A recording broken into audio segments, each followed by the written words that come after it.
खुलुमबाय नोंथांमोननि बे चेनेलनि गेजेरजों आं फोरमायनो सानदोंदि कार्बि आंलं जिल्ला दुलाराय बर' फरायसा आफाद आरो मोनफ्रोमबो दखरा आफादा दिनै फैबाय थानाय दुलाराय बर' फरायसा आफादनि जे 54थि थान्दै जख'न्थाइनि थाखाय जों दिनै नैबे लांहिन टाउननि साखाथियाव थानाय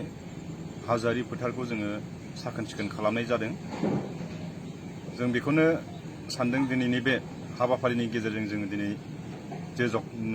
जानो गोनां जे थान्दै जख'न्थाइ बेयो मावनायनि जे लाहार फाहार बे दिनैनिफ्राय जागायबाय।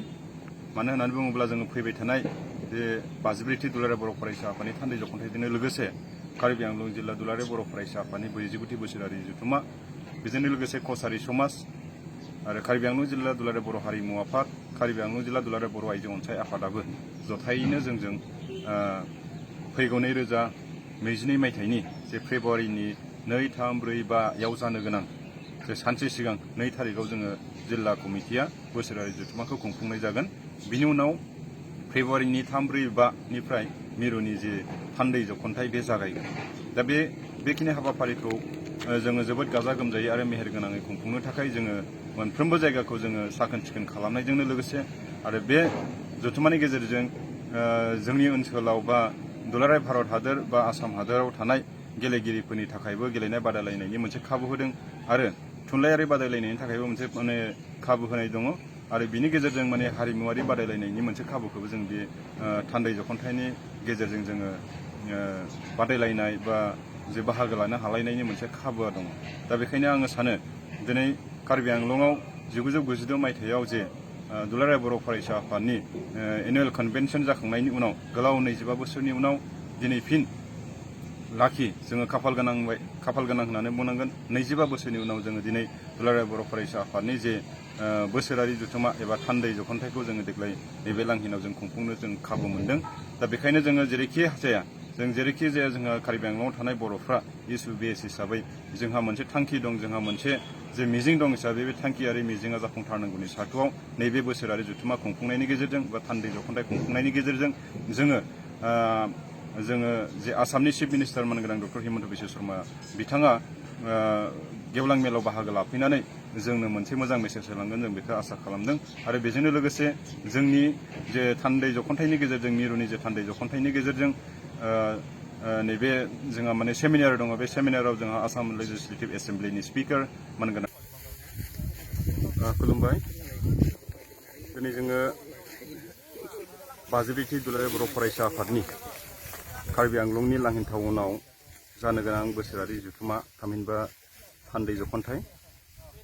आरो बेजोंनो लोगोसे कार्बि आंलं जिल्ला दुलाराय बर' फरायसा आफादनि 49थि बोसोरारि जथुम्मा लोगोसे आगु सनाथि मायथाइ फालिनाय, बेजोंनो लोगोसे दंफायो जोंहा जिल्ला कमिटिनि फारियै कसारि समाज आरो दुलाराय बर' आइजो अनसाय आफाद, बर' हारिमु आफाद बिथांमोनहाबो जथायैनो मिरु बर' फरायसा आफादनि 52थि बोसोरसालिया जथुम्माजों लोब्बा लानानै जों खनसेयैनो जोंनि बे बोसोरारि जथुम्माखौ जिल्लानि बोसोरारि जथुम्माखौ खनसेनो फोजोबनायनि थांखिजों जोङो फैगौ 2022 मायथाइनि फेब्रुवारि दाननि 2, 3, 4 आरो 5 फेब्रुवारि खालि सानब्रैनि मेहेरगोनां हाबाफारिजों कार्बि आंलंनि लांहिन टाउननि नैबे हाजारि फोथार धुपगुरि हाजारि फोथाराव गाजा गोमजायै खुंफुंनो थाखाय थि खालामदों। आरो बे थांखिखौनो लानानै जों दिनै कार्बि आंलं जिल्ला दुलाराय बर' फरायसा आफादजों लोगोसे जिल्लानि सिङाव थानाय माखासे दखराफोरखौ लानानै जोङो नैबे जोंनि हाजारि फोथारखौ जोङो साखोन सिखोन खालामनाय बा नारा हानाय हाबाफारिखौ जोङो लादों। जों बेबायदियैनो पर्यायक्रमे नैबे फोथार साफा बानायनायखौ दखराफोरनि सिङाव थानाय बा जिल्लानि सिङाव थानाय बर' गामिफोरखौ लानानै बा रायजो राजाफोरखौ लानानै जोङो साखोन सिखोन खालामगोन। जों आसा खालामो बे बोसोरारि जथुम्मायाव बिभिन्न जाथि जनगोष्ठियाबो जोंखौ सहाय आरो सहयोग खालामगोन आरो गासै बर' रायजो राजाफोर गासै बर' आफादफ्रा जोंखौ सहाय आरो सहयोग खालामगोन आरो मेहेरगोनाङै बे जथुम्माया जाफुंलांगोन जों आसा खालामदों। बेनिखायनो जोङो खावलायो जोंनि बे जानो गोनां जिथुनाखि दुलाराय बर' फरायसा आफादनि जे थान्दै जख'न्थाइ, जाय थान्दै जख'न्थाइया 1992 मायथाइयाव कार्बि आंलंआव जानायनि उननिफ्राय फ्राय 25 बोसोर बारलांनायनि उननिफ्रायबो दिनै कार्बि आंलंआव बेबायदि मोनसे बोसोरारि जख'न्थाइखौ जों लानो हायाखैमोन। फ्राय 25 बोसोरनि उनाव देग्लाय जोङो नैबे कार्बि आंलंआव जे जोंनि दुलाराय बर' फरायसा आफादनि बोसोरारि जे थान्दै जख'न्थाइ बेखौ जोङो खुंफुंनो हादों। जों आसा खालामो जिहेतुनाखि कार्बि आंलंआव थानाय बर'फोरा इसु बेस मोनसे हारि हिसाबै बा जोङो जोंनि जे मोनसे थांखि दं हिसाबै जोंनि बे थांखिखौ मोनफुंनांगौनि सार्थआव जोंनि बे बोसोरारि जथुम्मा खुंफुंनायनि गेजेरजों जों गोबांखिनि जि मेसेज बे मेसेजखौ जोङो थारैनो मोनगोन होननानै जों आसा खालामनो हायो। मानो होननानै बुङोब्ला बे जथुम्माजोंनो लोगोसे जोङो गेलेनाय बादायलायनाय, हारिमु बादायलायनाय आरो थुनलाइयारि बादायलायनायखौबो जों बिनि गेजेरजों जों होगोन। बेबायदिनो सेमिनारनि मोनसे माखासे जोङो हाबाफारि लाखिनाय जादों। सेमिनाराबो बे जथुम्मानि गेजेरजों जागोन। दा बेयाव